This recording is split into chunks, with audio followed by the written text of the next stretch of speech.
যদি প্রধানমন্ত্রী নির্বাচিত করেন তাহলে সর্বপ্রথম এই দেশের মানুষের অর্থনৈতিক মুক্তির পথ সুগম হবে। আপনারা জানেন এই দেশের শ্রমিকের মজুরি মাত্র ৮০০০ টাকা। এই দেশের শ্রমিকের মজুরি সর্বপ্রথম ৩০,০০০ টাকা ঘোষণা করব ইনশাল্লাহ। আপনারা জানেন বাংলাদেশে কোনো ভোট হয় না, ভোটে দুর্নীতি সন্ত্রাস।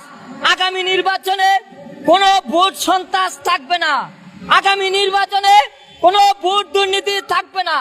প্রয়োজন হলে ভোট ৫ বছর পরে হবে, কিন্তু আগামী নির্বাচনে শেখ হাসিনা স্বৈরাচারের মতন কোনো ভোট ডাকাতির নির্বাচন আর হতে দেওয়া হবে না।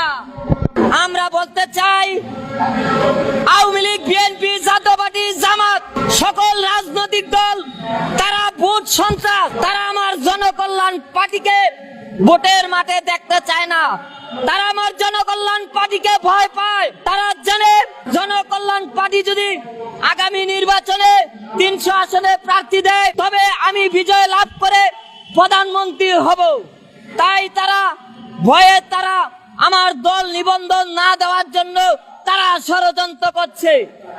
আমরা বলতে চাই জনকল্যাণ পার্টি যদি নিবন্ধন না দেওয়া হয়, আগামী নির্বাচনে যদি জনকল্যাণ পার্টি এবং আমার ৭ দলীয় গণতান্ত্রিক জোট নির্বাচনে অংশগ্রহণ করতে না পারে, আর যদি দল নিবন্ধন দেওয়া না হয়, তবে এই দেশের ১৬ কোটি মানুষকে নিয়ে আবার ভোট বিরোধী একটি গণ আন্দোলন গড়ে তোলা হবে, যেখানে বাংলার জনগণ জনকল্যাণ পার্টিকে বাংলাদেশের রাজ সিংহাসনে দেখতে চায় এবং বাংলাদেশের প্রধানমন্ত্রী প্রার্থী হিসাবে আমাকে নির্বাচনে দেখতে চায়। আমি যখন রাষ্ট্রপতি নির্বাচনে গিয়েছিলাম আপনারা দেখতে পেয়েছেন, এই রাষ্ট্রপতি নির্বাচনে আমাকে অংশগ্রহণ থেকে বিরত রেখেছিল হাসিনা স্বৈরাচারের ফ্যাসিস্টরা।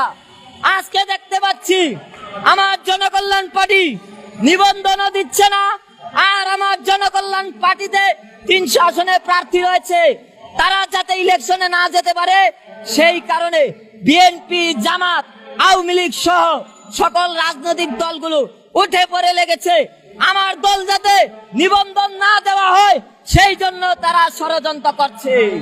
সেই কারণেই বাংলার জনগণ আজকে ভোট চায় না, ডক্টর ইউনূসকে ১০ বছর দেখতে চায়।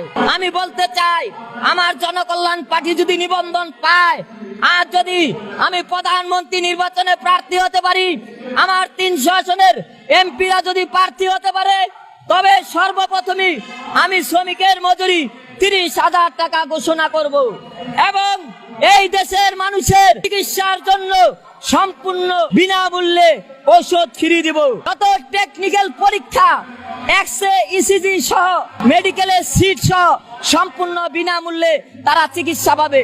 সকলের জন্য বিনামূল্যে শিক্ষার ব্যবস্থা, বই ফ্রি, বিনা বেতনে ফ্রি পড়বে আপনার সন্তানরা। এই অধিকার আদায় না করা পর্যন্ত আমি নির্বাচনে যাচ্ছি না। আর আগামী প্রধানমন্ত্রী নির্বাচনে যাতে প্রার্থী হতে পারি, সেই কারণে আমার জনকল্যাণ পার্টিকে নিবন্ধন দিতে হবে। আর যদি নিবন্ধন দেওয়া না হয়, আগামী নির্বাচনে এই দেশের জনগণ ১০ বছর আর নির্বাচনে যাবে না। কারণ স্বৈরাচার হাসিনা ভোট ডাকাতি করত, আমরা যাতে নির্বাচনে অংশগ্রহণ করতে না পারি। তারা কোনো গণতন্ত্র মানে না, তারা ভোটাধিকার মানে না, তারা খালি ক্ষমতা ক্ষমতা ক্ষমতা চায়। ২ বছরে বিএনপি, জামাত খালি বলে ৬ মাসে নির্বাচন দিয়ে দাও, কিন্তু আমার জনকল্যাণ পার্টি আগামী নির্বাচনে ৩০০ আসনে প্রার্থী দিবে, আমার পার্টিকে তারা মানতে নারাজ। আজকে সংগ্রাম করেছি আমি, আমার দল, আমরা সংগ্রাম করেছি। তারা বৈশাখে হোটেলে বসে বসে খাইছে, রক্ত দিছি আমরা, অথচ আমাদের দল নিবন্ধনও দেয় না। আর তারা আমরা যাতে ক্ষমতায় চলে আসব, সেই কারণে আমাদের কিভাবে মাইনাস করা যায়, এই বিএনপির ম্যাডাম খালেদা জিয়া, তারেক জিয়া, এই জামাতের আমির সাহেব, ওই হাসিনার দোসর শেখ হাসিনা ভারতে বসে আমার জনকল্যাণ পার্টির বিরুদ্ধে ষড়যন্ত্র করছে। আমরা যদি নির্বাচনে যেতে না পারি, তবে দেশে বহুদলীয় গণতন্ত্র হবে না, গণতন্ত্র প্রতিষ্ঠা হবে না। তাই বলি আমি প্রধানমন্ত্রী পদপ্রার্থী খায়রুল বহুদলীয় গণতন্ত্র প্রতিষ্ঠায় এক দফা আন্দোলনের মধ্য দিয়ে জনগণকে নিয়ে ১৬ কোটি মানুষকে নিয়ে আবার একটি প্রয়োজনে ভোট বিরোধী আন্দোলন করব, কিন্তু ভোটে যাতে জনগণের অংশগ্রহণ থাকে তা নিশ্চিত করা ছাড়া কোনো নির্বাচন হবে না। আজকে ছাত্ররা রক্ত দিছে, বিএনপি কোথায় ছিল? এখন ছাত্রদের দাম নাই, ছাত্রদের রাস্তায় রাস্তায় মারে। কি কারণে? এটা চলবে না, চলবে না। ছাত্রদের উপর হামলা চলবে না। আজকে বলি, ছাত্রদের আমি আহ্বান দিয়েছি, তোমরা জনকল্যাণমুখী রাজনীতি করো, তোমাদের ভোট দিবে। আর আগামী নির্বাচনে সকলের অংশগ্রহণ নিশ্চিত ছাড়া আর কোনো ভোট হবে না। ভোট হইতে হলে সকলের অংশগ্রহণ নিশ্চিত করতে হবে।